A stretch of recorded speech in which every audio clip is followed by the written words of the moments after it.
The U.S. Chamber has a stat that says even if every unemployed American took a job, there would still be 4 million unfilled roles. And so, with that, I think business owners that are innovative and want to grow have to just start to think differently about how they program their business. Right.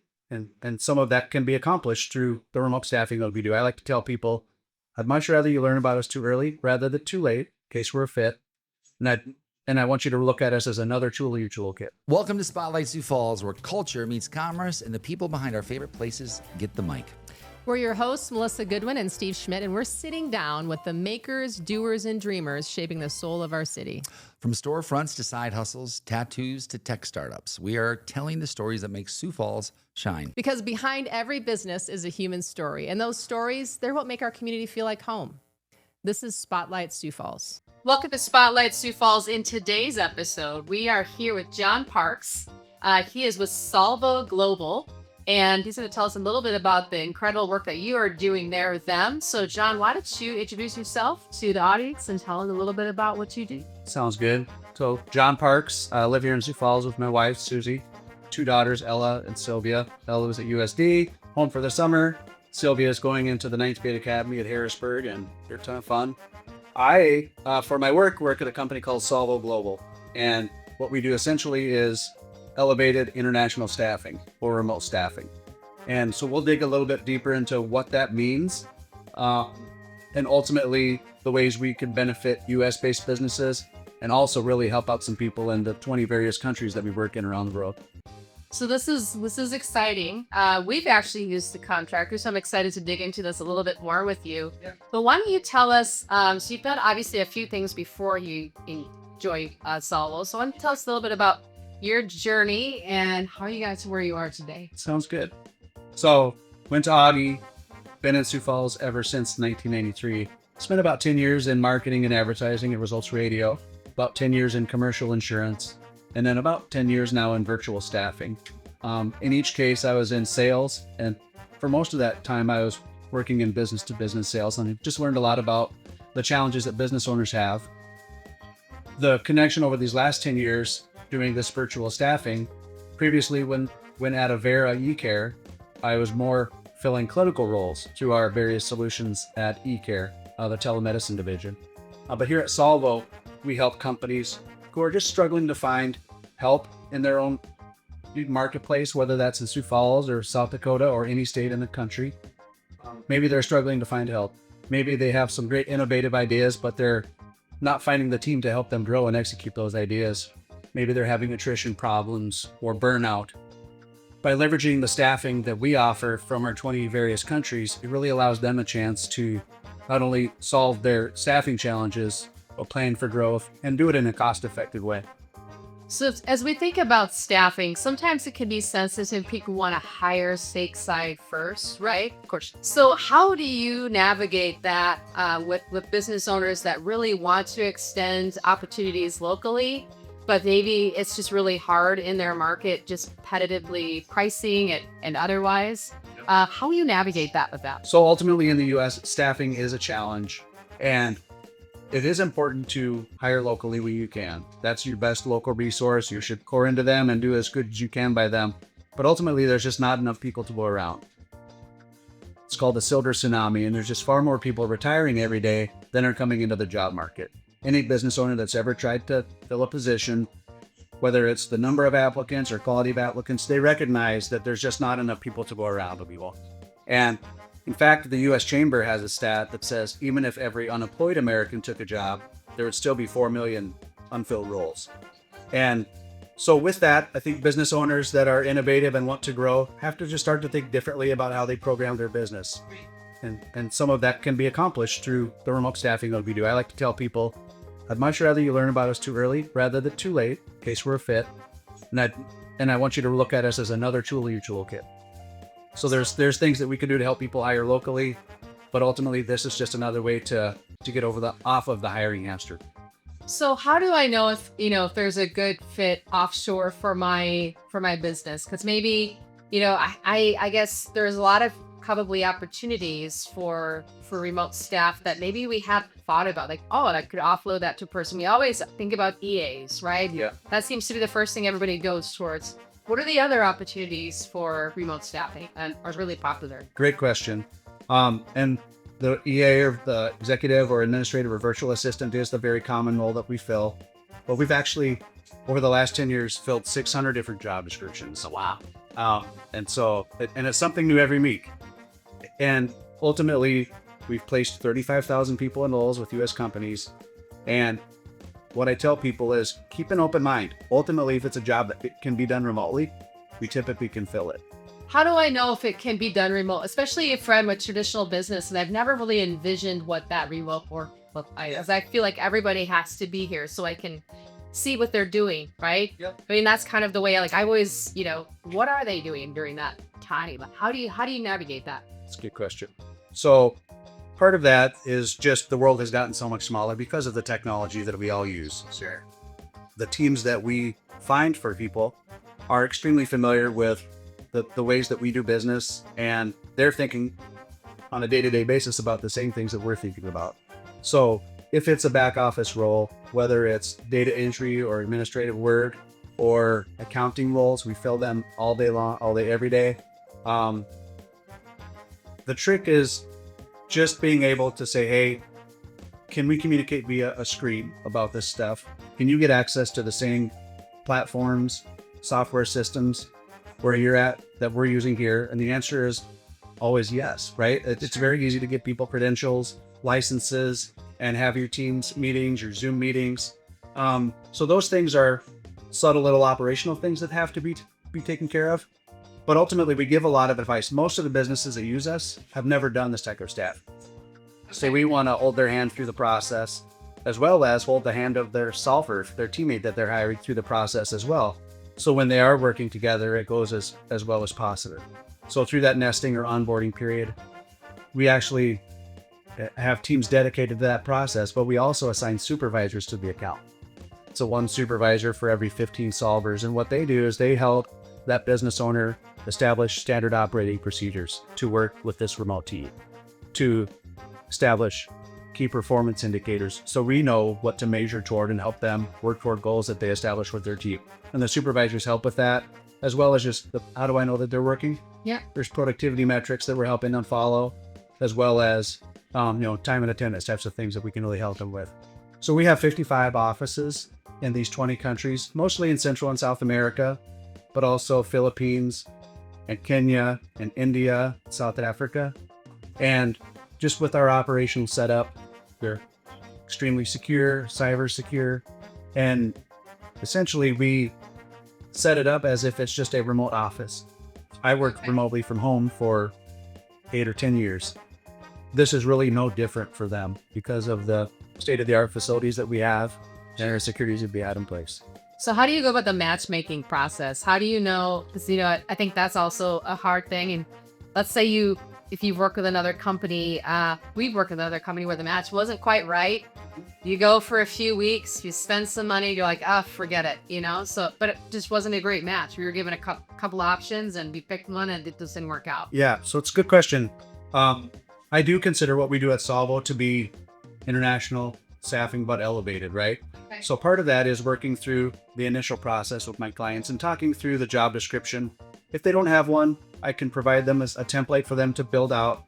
But the first thing we get together and talk about with our onboarding team and our talent acquisition specialists is that job description, the must-haves, the nice-to-haves. I think most importantly, the personality traits that will help them be a good fit for that team, that culture, and that role. But also it helps them to see what their background is and talk more in detail about what they're looking for the day-to-day aspects of the job and how they can accomplish that.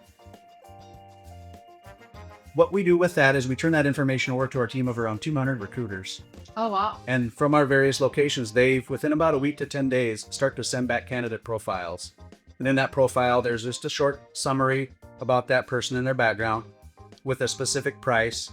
We always provide pricing up front as well, but it's different from country to country. So we just remind them of what this particular fee is, and we'll talk more about that. Yeah. But they also see the resume. In some jobs, like kitchen designers or graphic designers, draftsmen, etc., we're providing portfolios from the candidates. And if there's an assessment that needs to be done, whether that's Excel or a certain type of platform that they need to use or a skill test, we can administer that and they can see the results of that. And sometimes that's for sales development, cold calling, role playing, or sometimes it's actually an assessment. So when they get these 8 or 10 candidates to start with to choose from, they're able to give us guidance on, I like what I saw here, but I'd like to see less of this or more of this. So we take that feedback and use that to fine tune a search moving forward. But they're also able to interview as many of the candidates as many times as they want, which I think is crucial. Yeah. So I worked with my dad at A&M Carpet when I was a kid for 8 summers. And my biggest message from him was measure twice and go once. Yeah. And so I really stress that to my clients in this process. Like, you're not in a rush to just get somebody. We have processes in place to help you really find the right person for your role. So let's take advantage of that. And it really works. And so ultimately, after they walk through their interviews, etc., then they're able to make that decision. And then typically about 5 days later, that person can start in that role. Everything through that entire process is 100% free with no obligation.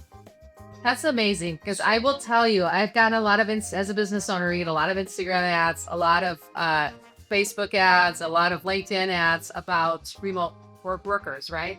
And we've met a few of those companies, and my experience has been, it sounds really inexpensive at the front end, like maybe it's $800 a month or $900 a month, and then you get in and have a conversation, you find out there's a trading fee, if came out the front, so it's actually like $4,500 a month before you even start, before you even meet the person.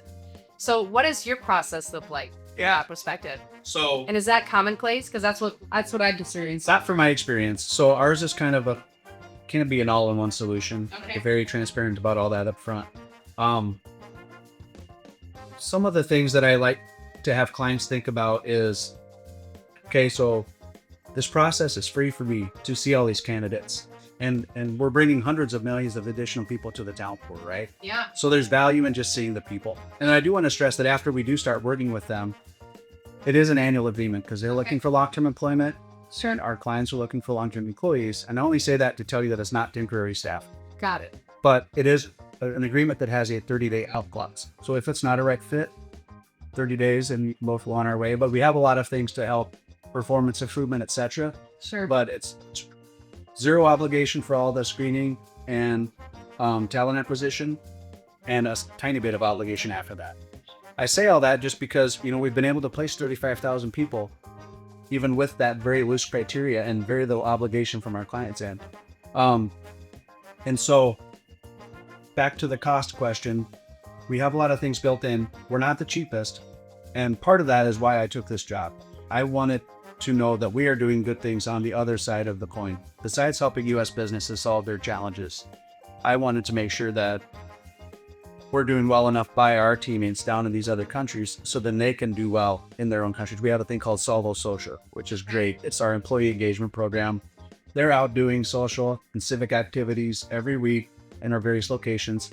And when I bring clients down to see our operations, yes, they get to meet their team. Yes, they get to see our high-tech, secure locations, see the educational academies that we have. But I really like to engage with that Solvo Social program and go out and do activities in the communities with them. And so they get a sense that, okay, good, I'm taking care of those people as well as taking care of my business at the same time. And their communities, right? And their communities. Yeah, we're doing well enough by them that they're able to go back into their communities. That's amazing. That's really incredible. So, as a whether I'm assuming you're working not just locally, but also nationally, right? So you solve problems for people all over the U.S. and help them fill their staffing needs.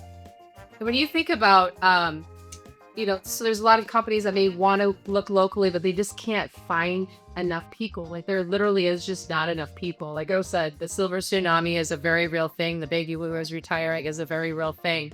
We have to get creative and automate and bring in some additional talent, remote workers as needed. It's to stay competitive. What would you tell someone who's just really nervous about, like, I just don't know if this is for me? What would you tell them? Yeah. So because of the low obligation that we have in both of those regards, hey, let's see some talent, right? There's no harm in that. Yeah. It's not a right fit. There's no obligation to move forward. And if you're nervous about setting up the operation procedures so then you can work well with this teammate, kind of change a little bit of change management, Sure. We're experts at that. We're able to help clients figure out what they need to be doing on their end to make it work well. Have a morning huddle, end of the day report out. I have my own admin. We do these things. Morning huddle, end of day report out. I have a weekly one-on-one. We have other team meetings that he has a speaking part in. And it's just important to have them feel like they're a normal part of your team. Right. And this is how this can work. And so some of the little things that we can coach on for best practices, we're happy to talk through that. Almost like structural things you could put in place to make this feel like everybody's still part of your team, like, and then every day, like you would normally, right? Yeah. In your business. I guess I got one last question for you, and then I might pass it off to Steve to talk with a little bit. What would be an ideal business that you would say this business is perfect for a Solvo Global client? Sounds good. So I'll kind of go back to the original reasons that people typically reach out. You would think that cost would be the main reason, but it's truly not. We are 60% less than hiring their counterpart in the US. And I think that's important. But truthfully, when I tell people the way that you can know that it's a right introduction for me is if they're struggling to hire. I see what we do to be a good retention tool for their local teams as well, right? So they're struggling to hire, they can't find the right people, perfect trigger. But also if they say, I've got people in this department that are getting burnt out. I've got people in this department that are getting burnt out and are not able to accomplish everything. I'm fearful that I'm going to lose them. Perfect. Let's find a cost-effective teammate that we can add to the equation, give them some job responsibilities for maybe a variety of roles so they can take some pressure off of everybody's job. That's a great way to think about helping retain your current team.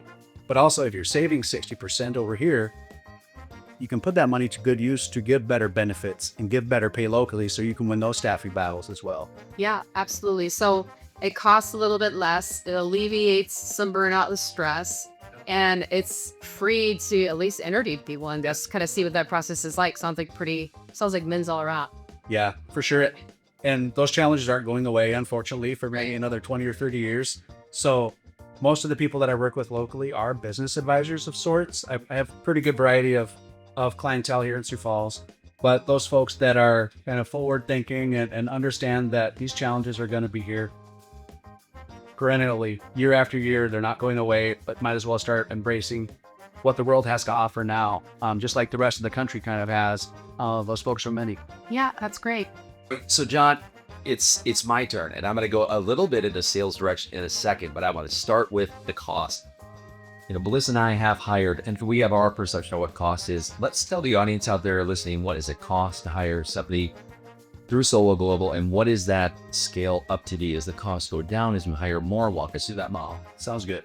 So to be able to have that conversation, I'll just start by saying, regardless of what the role is, again, we can fill 600 different job descriptions. Each job description will have its own costs associated with it to hire that person in the US. We're always about 60% less than that US counterpart. So if you want more tenure, you're going to pay a little bit more. If you want a near perfect English and very little accent, you pay a little bit more, right? But by and large, you're looking at it's always about 60% less than that US counterpart. And that is a flat rate service fee that they just pay us on a monthly basis. And that includes us being the employer of record. So we're taking care of the work comp, payroll taxes, liability, the benefits that this employee enjoys along with their family. And in some of the countries, the benefits roll up to mom and dad too if they're unemployed. Oh, wow. So these roles are really meaningful to the people that we employ. And it creates a dynamic that is a little bit different in the US. So there's a good portion of the roles that we fill that are just above entry level, right? But these are meaningful roles to the people that are taking them and are doing a phenomenal job with it. So their work habits on a day-to-day basis are kind of elevated in comparison to people that might be settling for those roles in the US. Right. That's a huge blessing for our business owners. We hear that all the time. We're so happy. They're just so willing to take on other tasks that we assign, raise their hand and say, how can I help? And we don't hear that from other USA employees in some of these roles. So that's a large blessing. But so yeah, by wrapping all the benefits and everything around that, including Solvo Social, what we talked about, our employee engagement, it makes these jobs very meaningful to them. And it really helps with retention. Yeah. And that getting off the hiring hamster wheel and all those things together. So, but all in all, about 60% less than hiring their comfort. One thing I had listened to a keynote, or it was a podcast with your CEO, and it talked about one of the key differentiators is that you train within their systems today versus, hey, we're going to learn this ourselves. You hop right into their training programs. That sounds like a competitive advantage to me. Walk me through that model, because that's fighting to be hard, because a lot of companies, especially younger ones, don't necessarily have all, right? Or they're just developing. Yep. So we have a few different things that kind of help our solvers be more effective in their roles. We have academies for training recruiters and schedulers and sales development reps, where they go through weeks or months or up to a month of training, working in the specific roles that they'll be placed in, QuickBooks specialist, etc. But outside of that, even though we're the employer of record, they are working 100% dedicated to the companies that they serve. Yeah. And so our operational team is really helping them to get access to their training materials, establishing those standard operating procedures, and just integrating into the training, onboarding, and everything that they would have from a US-based employee. Yeah. Something I wanted to bring up to you, we say this a lot.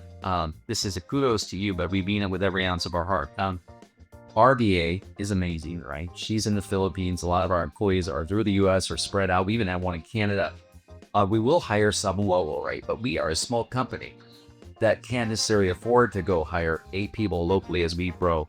What do you say to someone like a small business owner like us and buy, Spotlight Sioux Falls, this little tiny company that's growing, but growing quickly? Yeah. Because there is always a desire to hire low, but economically it's very hard to do. Totally understandable. You have a lot of pressure on your margins from a variety of places, whether it's state bureaucracies, and some states are worse than others, right? We find that a lot, that we're really able to help them alleviate that. So ultimately, some clients would say, I'm hesitant to do that because it's not a local teammate, right? But ultimately, I say kudos to those that are looking for ways to think about their business differently, program their business differently.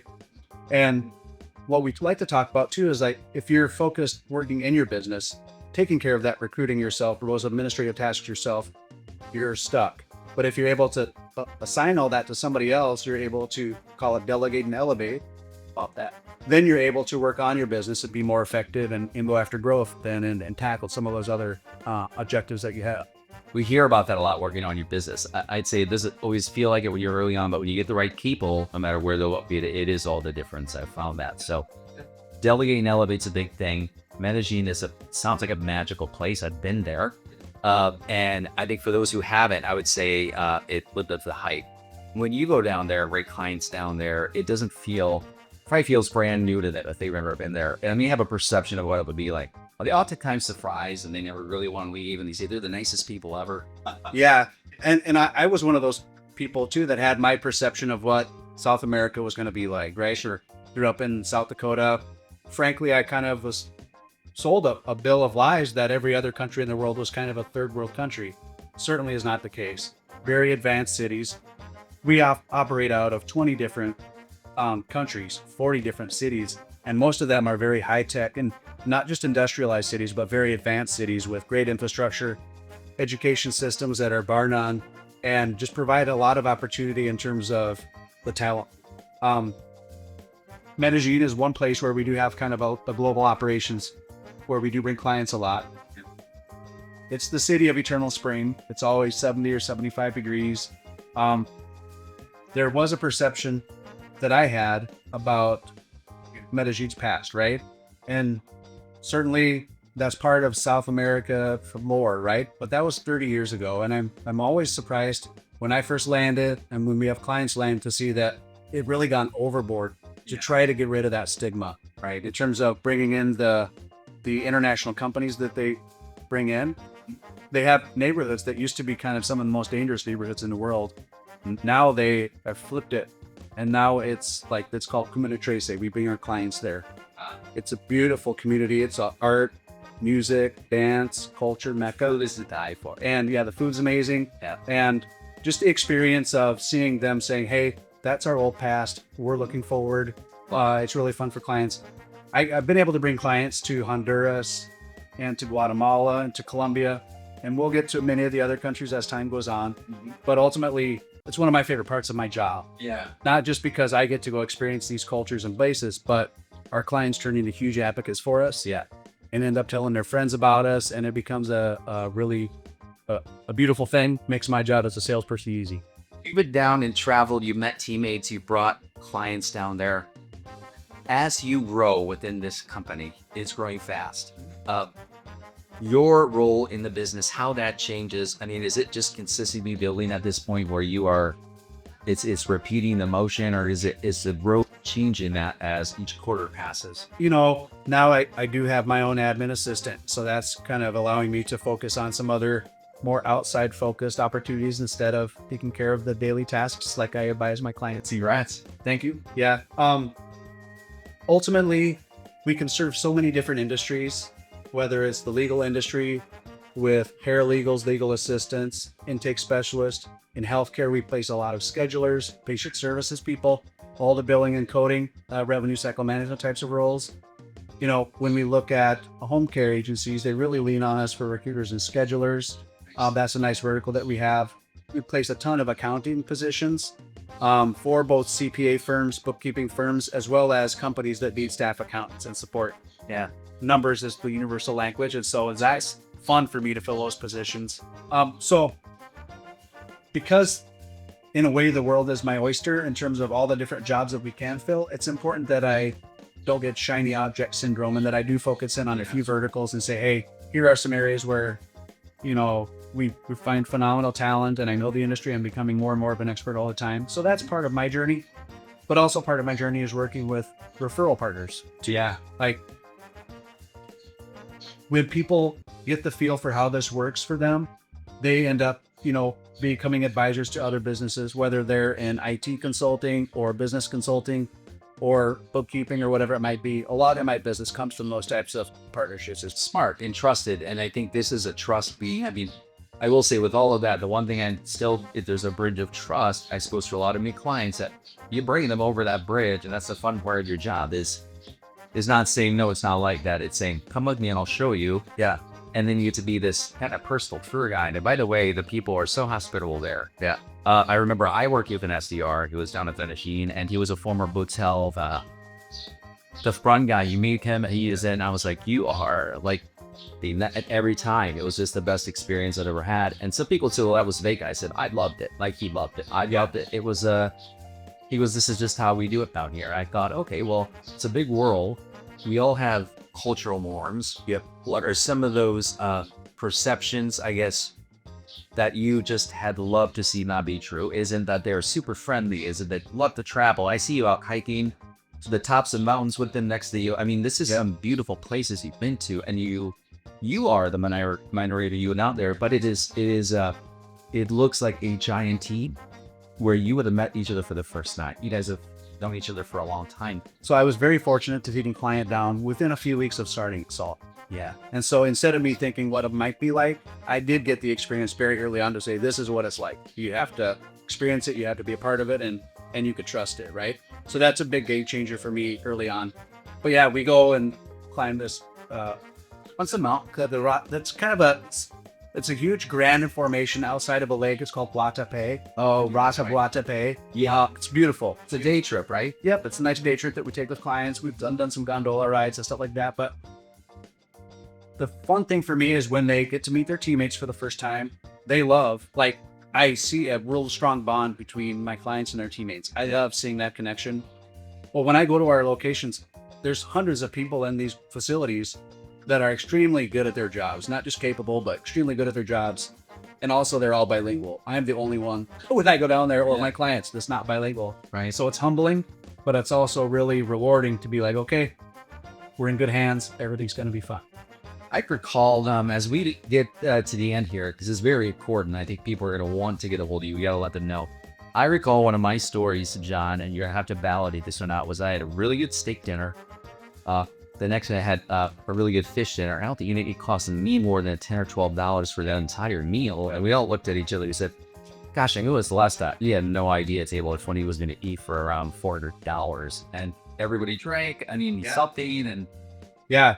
And that's part of why we have operations in all the countries that we have. It's not that we're taking advantage of anything. It's that the strength of the dollar really gives us an advantage. And so their cost of living is extremely low. What we pay them is far more than they would be earning for locally-based roles. Right. And so, yeah, when I bring clients out, we've got a table for 8 or whatever, it's a couple $100. And yeah, it's kind of amazing to me. And the other great thing about it is you could eat like crazy there, but you still feel good. Yeah, the food is natural. Yeah. And it's just a difference. So beautiful communities, super nice people that are not only fun to work with, but fun to spend time with. And then, yeah, the food and the cuisine and the experiences that you get to have are pretty amazing. Any fishing trips you want to share while you're out there? Because the fish has got to be a little different to here. No fishing trips. Did get to see a volcano. One of the first conversations I had with a teammate, though, was kind of funny to share how small the world is. Yeah. Very first time I've talked to him, he had just gotten done with a he had just gotten back from the mountain biking ride. Right. And it kind of surprised me. It threw me for a loop. He's doing some of the same things that are enjoyable for us. We had the same kind of mountain bike. Right. So it just kind of proved to be pretty early on. Okay, yeah. Not only because of our phones, but just because of how small the world is with technology advancing, we're all thinking about a lot of the same things on a day-to-day basis, and our cultures are a lot more aligned than people ever realize. You're gonna back up your health fact with this. I was having a nervous breakdown because I could not find any Mountain Dew or Diet Mountain Dew. I drink Diet Mountain Dew, and everybody looked like I was nuts. Yeah. Like you never had that. Yeah. And I remember thinking by the time I got home, I'm like, I could probably quit. And I cracked into one. I was like, it's not that good. And I was like, they just had real Coke with real sugar. And I thought that was just a trip. Yeah. That's, I'm not a picture of fitness, but that's been some of my favorite things is going out for these amazing meals and just experiencing the different types of food, number one, but there's a lot of really good restaurants and just cultural things to do. They're major metropolitan cities. Big city. How do people get a hold of you and probably want to take a trip with you before too long to go see exactly what you got going down in Medellin or any of your facilities that you can bring them across the globe? So you have many more than just there. Yeah. So like I said, I've had clients down in Guatemala. That's where we saw the volcano actually erupting. And Honduras, etc. But yeah, we'll get clients down to Peru, Argentina, Belize, some dudes out of Talk to Melissa. I think she might want. Yeah, we'll go. That's the second location for y'all. Yeah. So how to get a hold of me essentially is probably do my cell phone. I don't know if that's appropriate to put on your podcast, but I can give that. It's 605-321-6169. I'm on LinkedIn, John Parks, and it's at Solvo, SOLVO. So here's what the good news is. You don't remember that. If you're watching this on YouTube, it's all to be below. So you just need to click on John's name or his LinkedIn and you'll be able to get a hold of him right away. And you're going to want to. So John, thank you so much for coming out with us on this beautiful day. We had a little rain. You scooted out back. It's all right. Here we are at Sioux Falls. I feel like we are in another place. So this is absolutely beautiful. Thank you so much for coming out. This episode of Spotlight Sioux Falls is sponsored by Magnetic. We help businesses grow through content that stands out and software that scales your conversations. Not sure how to build your pipeline? You can find us at magnetic.services. Magnetic.services. Your pipeline will thank you. Thanks for listening to Spotlight Sioux Falls. These are the stories and the businesses that shape our city. If you heard something today that made you smile, made you think, or maybe reminded you of someone you know in your neighborhood, please share it. That's how we support local. That's how we grow. And if you know a business owner we should feature or you want to tell your story, reach out. Until next time, we're Steve and Melissa, and this is Spotlight Sioux Falls, where local stories get the stage they deserve.